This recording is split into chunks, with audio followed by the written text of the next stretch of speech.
Hey everybody, it's your girl Bondi Blue and I am back for another Black Ink Crew review and a Black Ink Crew Compton review. Alright, combined. So C spent the night in jail. We remember he got pulled over by the cops. The cops said he ran a red light. Then he wasn't driving with a license, and then a cop searched his car and found his brother's license, ran his brother's license, and his brother had some warrants or something like that. But then people from the street started to recognize him and scream, C, C. So that made the cop actually look up his name in the system, and he had some old tickets. So they arrested him and took him to jail. I can't stand when they do that. That is so unnecessary to arrest people and put them in jail over tickets, parking tickets, speeding tickets, whatever. Like, I think that's ridiculous.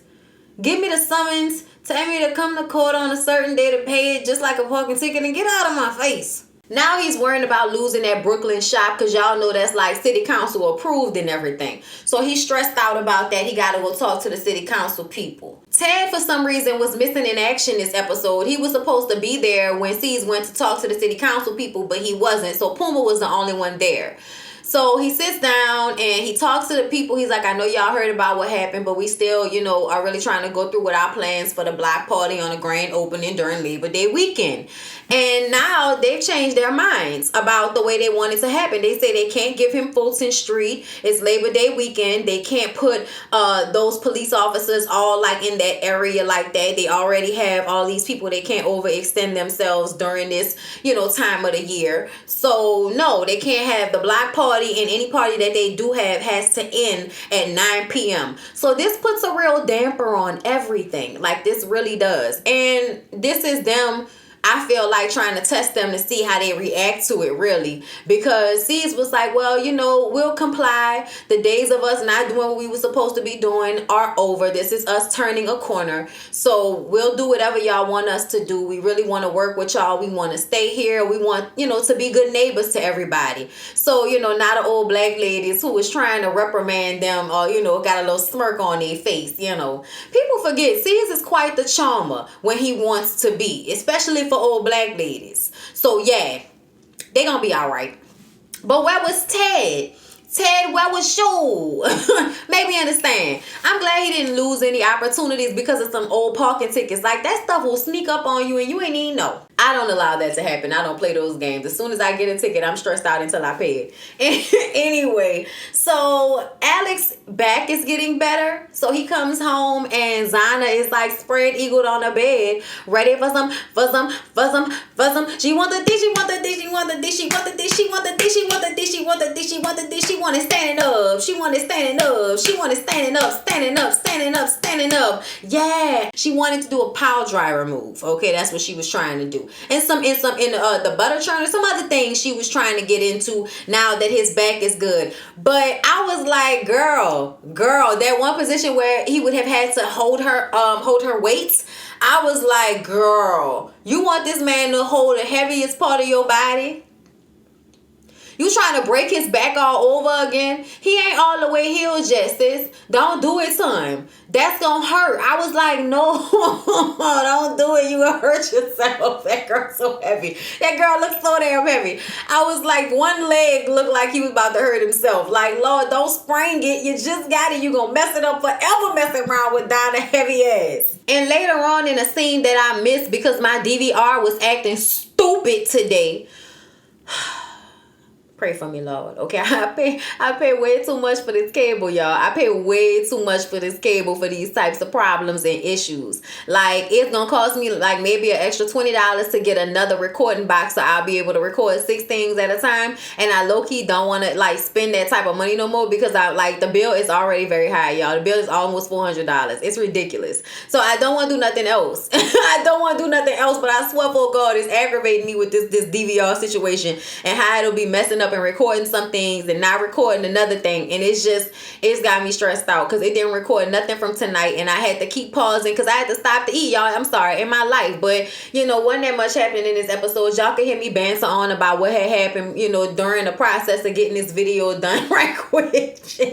Okay, look, so I missed this scene, but apparently they had a conversation because Donna is ready to be a wifey. Okay, she thinks she's ready to get married. She held him down. She helped him out financially financially. She did all of these things for him while he was out of commission, and she feels like she deserves to be a wife. But he said he's not ready to get married, and she feels like he's saying that she's not good enough for him to marry her. And it's like, Donna, you sound stupid. That's not what he mean. What he mean is he's still in his 20s and he don't know if he's ready to get married just yet. Okay, and nobody told you to do wife duties and expect for somebody to like marry you right after you do it. I don't know who told you to do that. People been telling y'all for years, stop doing everything, stop giving everything to these men when they not giving you no commitment. If that's what you really want, you need to withhold some things, okay?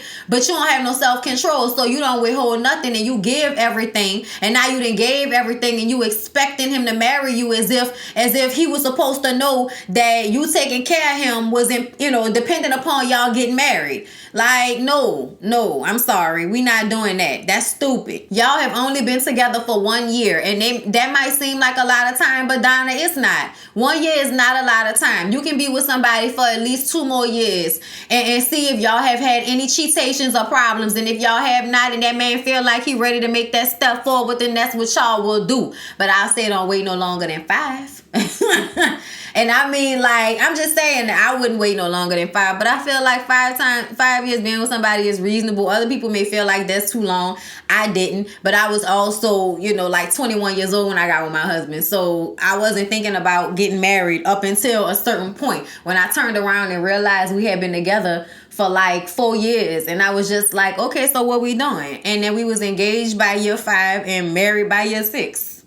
So... Oh, year 7. Yeah, married by year 7. Married by year 7. Sorry, can't count. I can read. I can write. I'm English, okay? Bae comes into the shop and she asks to talk to Donna, and they go in the back and she tells Donna that she went to the doctor because she had been spotting and, bleeding irregularly, and she found out that she had been pregnant and she had actually miscarried. And she's been so stressed out lately doing everything for the baby, and Rob hasn't been there. And she told him that she miscarried, and he was just like, well, I don't want to be tied down. I'm like, then what you got married for? What you laid up, had a baby with a woman for, got married to her, and now you want to be free out here? Be an adult and grow up. I can't stand people that don't understand what adulting is. Relationships are not always happy. Relationships are not always fun. Relationships aren't always about sex. It is about having a partner. It is about having somebody that is going to help you in your life to feel better, to help you with the load, all of that. Like, it's all of that. But it's not going to always be butterflies. And y'all going to have moments where y'all going to have to figure some stuff out and fight through some feelings to do the right thing. Like, that's what adulting is, okay? We go to jobs we can't stand on. We do stuff we don't want to do all the time because you know what? It's the means to an end. I got to pay these bills. I got to go to this dumbass job, okay? Like, I want my woman. I want to stay with her. I don't cheat. Okay, like, you know what I'm saying? It's really simple. Like, there's so many things in life when you become an adult that you have to do that you don't want to do. Pay bills. But you want to have electricity and cable and hot water, don't you? Okay, then you got to pay the bills. Like, oh Lord, I'm really annoyed by the Rob dude. I'm so annoyed by him because it's so wrong for him to do Bae like that. And she's already an independent person and all of that. But that's a lot. And when you find out that the stress you've been feeling physically and emotionally is a miscarriage, and there's no real compassion for you from the man that you married and had a baby with and just lost the baby by, that is ridiculous. That's ridiculous. I felt so bad for Bae, y'all. I really did. And she called her mom later in the episode and told her mom what happened. And her mom got emotional and cried and just told her to take care of herself and, take care of the baby. And then we see next episode that her mom came to town. So her mom must have been like, oh, I'm on D-Way. Okay? So Donna does a tattoo freehand. And, she's talking about how she's mad at Alex and him not wanting to marry her and all of this, right? So, look, we was on Twitter and somebody sent me a picture of the tattoo, and they thought it was supposed to say preserve energy, but I was like, no, it's supposed to say perseverance. But I thought it was spelled wrong because Donna's A's look like E's. So yeah, there's that. And I thought that was funny. I think the cursive was pretty, but I still feel like her line work is so shaky. Her line work. And it's like that was a huge tattoo, and you can see like the zigzag in her letters, and that just bothers me. If you're gonna freehand some shit, you need to be a little bit more steady than that. But you know what, Donna? You gotta get your practice. I ain't mad at you, bitch. You're doing better. So keep going, Donna. So the shop has a jail-themed party. C's just got out of jail. Tati might be going to jail. So there's handcuffs and Hennessy. And they get some money for Tati's lawyer fees, because y'all know she ain't got no money, okay? And she fighting these drug charges, and then she didn't pass her drug test. Girl, it's a mess, all right? It look like it's stinking there. It look like it smell like, you know, a lot of aunties with old perfume and hot cooch and lace front glue smells. Like, just yeah. Like a whole bunch of like onion rings and, you know, like just pounds and pounds of vagina juice. So Kwani comes through, and Puma is trying to show her that life isn't so bad at Black Ink now, and poor Puma, that's not what he was able to show her. Because just as they're having like casual conversation, Tati, Kit, Puma, and Lord, the kitties are having a fight. I don't know what happened. Crystal must have been talking out of the side of her mouth or something, and Mike started to go off on her about it, but Q was trying to tell him not to argue with her while she was drunk because she ain't in her right mind. But then they ended up getting into it, and then they had a little tussle because they was in a tight space.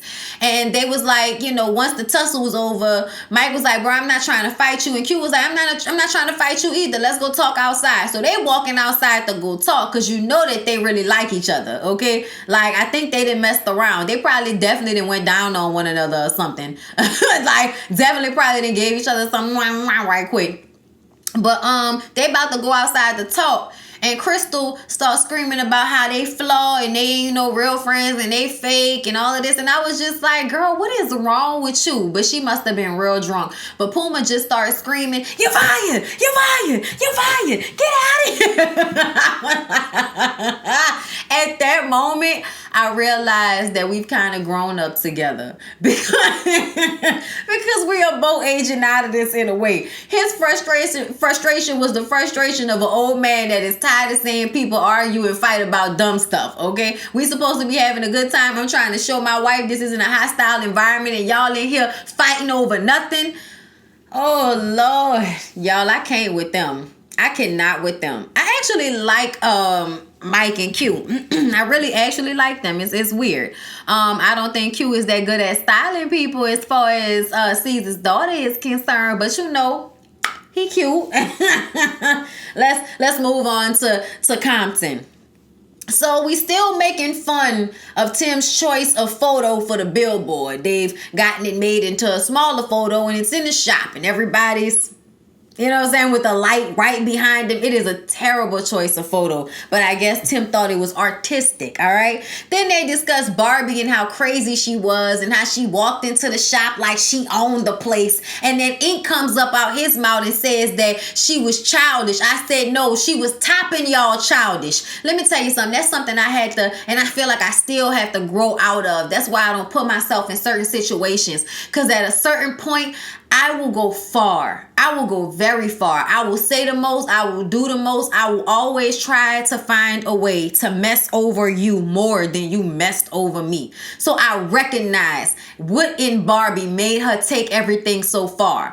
But let's be clear, Barbie, you called the police and got yourself arrested. You took things way too far when you decided to pick up your phone and call the police. You also took it too far when you decided to start vandalizing and breaking windows on that RV. All of that was too much. You should have just sat down somewhere and waited until them assholes opened up that RV and waited for the right moment to mess with them. Okay, that's what you should have done. Waited for the right moment to get your revenge. Okay, you gotta learn how to play the long game sometimes, sis. You too old for this, all right? And I'm sorry I gotta admit what Voodoo was saying. You are too old for this type of behavior, all right? And you know, so I really want her to take responsibility for the fact that she got herself into this situation because she had to go too far. Now, I felt like when she took everything out the shop, I thought that shit was hilarious. I thought that was an excellent prank, and I think that she should have done that from the beginning and then came in the shop with everybody and act like she ain't even know what happened and be like, hey, I took everything out of here. I was just playing, you know. Like, wait till the right moment. Like, they really gotta suffer. You know, they really gotta be in there about to call the police, and then you be like, wait, nigga, it was me. I was just playing, baby, you know, who's upset now? Who's upset now? Like, I feel like it would have been better accomplished had she not flipped out the first night. But once she had flipped out the first night and then came and took the stuff, and you know, it was too much. But I recognize her gangster though. I really do. But she crazy and she need to chill out. And that's really what it is. Y'all are childish too, and y'all started it. Y'all started it and y'all asses couldn't finish it, okay? Basically, you wrote a check that your ass couldn't cash, all right? Like, that's basically what you did. So, KP says that she's dead to him for now. I say, yeah, nigga, whatever, okay? We'll wait on it. So, Lemire goes to get a pedicure with his mom. He calls her overbearing, but it sounds to me like she just gives you good advice. But he's about to propose to Danielle, and he wants to do it all beautifully and on an island somewhere. He doesn't want anybody else to be around, much to his mom's chagrin. But his mom says that she loves Danielle, and she really loved Danielle when he cheated on Danielle and she broke up with him and he bought her this $2,000 purse and she wouldn't take the purse. And the mama was like, yes, you know, because I guess it proved that she wasn't with her son for you know, superficial reasons. And it also just proved that she wasn't a superficial person because, you know, like, you know, like, I mean, that's cute and everything, but, you know, people can go way too far with caring more about purses that, you know, diminish in value. I thought it was so sweet that Lemire said him messing up really made him see what his life would be like without her. And he was like, I can never mess up again, because it really changed his life, like hurt him when it, you know, he got what it felt like to be without her. And I was like, see, that's when you can make an imprint and just walk away and wait for it. Like, I'ma just go and wait. Oh, you back? So y'all, Voodoo gets called into a back office by a producer. And there's been a package sent. And she opens it up and it's a letter from her dad. So KP and everybody can see that something is wrong. So they go into the office and KP reads the letter. And there's some crazy stuff about how he and her mom didn't raise her the way that she's acting and giving away, you know, the milk before the cow and all, you know what I'm saying? Like, all of that. Like, you know, just running all of that craziness in this letter. And she then has to explain her cult family background to everybody because only a few of them actually knew about it. And now she's scared because now her stepdad has found her. Then later she, you know, goes home and cries to Nessie about it. And, you know, it's much of the same. So I don't want to repeat that. Let's move on to Nessie and Barbie. So Nessie asked Barbie to meet her at a mural that she was spray painting because she wanted to talk to her. That's her girl. But, you know, she put herself in that situation. Nessie had been reaching out, but she hasn't been answering. But she reaches out and Barbie hasn't been answering. So Barbie shows up. And, you know, she basically feels like she was betrayed and that Nessie is disloyal and she didn't have her back. She feels like everybody had Voodoo back, but they didn't have her back. And I'm like, girl, that's because you took this to the next level. You called the police. You put yourself in that situation. You was trying to, like, I know you was just trying to get your stuff. But when you called them, you put this in a place that it didn't have to go. And you lucky it didn't turn out way worse or differently than it did, because it could have. So I feel like you were being way more irresponsible and reckless than you should have been being, Barbie. And I like you, and I didn't think I was gonna like you, because at the beginning I didn't like you, but I kind of like you now. But you really need to get your life. You really need to get your life. So they going back and forth. She is just really not seeing it from Nessie's point of view, that she was tripping and Nessie does care, but you was doing too much. Okay, you were doing too much. So So Barbie decides that she's going to pick up some spray paint and spray it over the mural that Nessie is doing. And Nessie is like, don't do it. Don't do it. And she did it anyway. And so Nessie threw a punch, but she looked like she missed. Because I think Barbie is a real fighter, okay? I think Barbie's been fighting her whole life. She didn't have to fight. She didn't have to fight her daddy. She didn't have to fight her brothers. She didn't have to fight her uncles. A girl child ain't safe in a house full of men's. But anyway, I'm sorry, y'all. That's Color Purple. I'm sorry. I just went right head deep into that. My bad. But yeah. So they, get in a blend or whatever, but ain't nothing really happened. It's a lot of arms going all over the place. And security comes in and pushes Nessie away. And Barbie trying to get to her, but not really. Like, not really. I feel like we've seen Barbie's quick hand with Alana. So, yeah, I don't think nothing really going to transpire in this moment. I don't think Barbie really wanted to fight her, but she wanted to hurt her. And by doing that to her mural, I just felt like that was another time when you took it way too far. I don't think Nessie deserved that from you. I really don't. You call the cops. Like, accept that. Barbie, accept your part. Like, geez. So Ink meets with his sister. Y'all know last episode he talked to his siblings because they want him to, have a conversation with their dad who kind of abandoned them. And Ink was responsible for his siblings while his dad was out there getting high. So, he feels like you chose drugs over us and you put everything on me. And he just kind of is not here for his dad, but he wants to apologize to his sister for coming at her all aggressive about it because he didn't mean to do that. At the end of the day, he loves them, but he just can't do that with his dad. He's just not in that place yet. And she respects that because she has to. He's just not ready yet. And there's probably more that happened that she doesn't know about. But because she was so young, her memory isn't as jaded. So the dad is able to come in, actually try with her in a way that you can't try with the kids that remember what happened. So Nessie tells the rest of the shop what happened with Barbie. And everybody thinks that Barbie's crazy and that they need to get security. I say, oh, y'all need to get security now, Tim?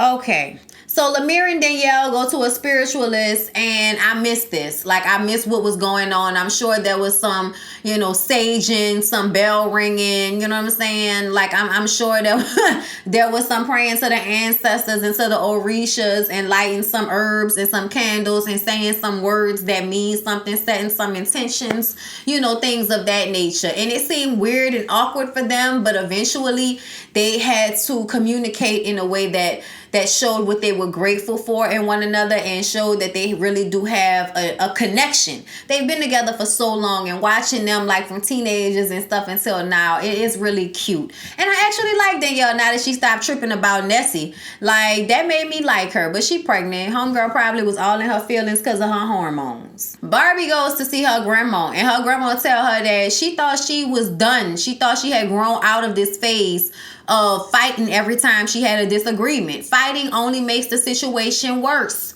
Why do you keep doing this to yourself? You get it from your mama because you don't get it from me. Okay, that's what the grandma said. So the grandma basically told her she needs to stop being so reckless. And now she gets it. Girl, if you got to go talk to your grandmother to know that you're doing too much, girl, I don't know what to tell you, okay? At some point, you need to be able to check yourself. These grandmas and mamas and everybody ain't gonna be around forever. You're gonna have to regulate yourself. Regulators, okay? So y'all, then, at the end of the episode, Voodoo's dad sends a box of his books to the shop with all of his crazy, ideals and doctrine and like all his crazy stuff inside of it. And some of it is bestiality.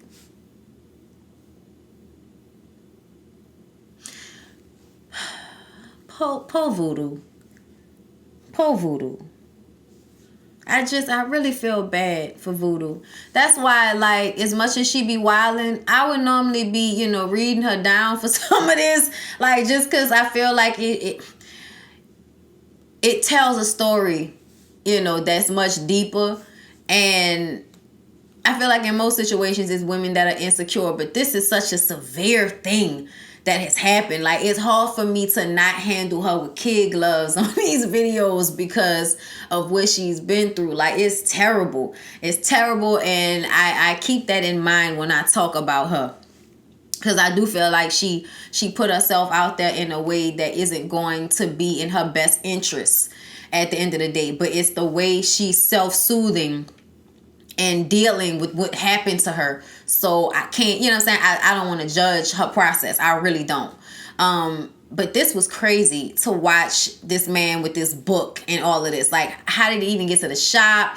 Like, y'all ain't got no cameras. Who dropped it off? Like, we need to understand. But we see next episode, she gonna show up in Washington, and her siblings and her mom and all of that are gonna be outside, and it's a whole ordeal. So we gonna meet them. But they end up burning those books. And when Tim came outside with the tequila to put on top of it, because it wasn't igniting, I was like, Tim, that right there made me like you. I don't know why. I don't know why. But just the forethought, you know what? Let me go get some liquor. I'm going to help y'all out with that, because this is too much. We got to get rid of this. We got to send a message. All right. So I was appreciative of that, because it's so terrible. And in all honesty, it's like the realest thing to me that happens on this show, besides everybody getting shot and killed and everything.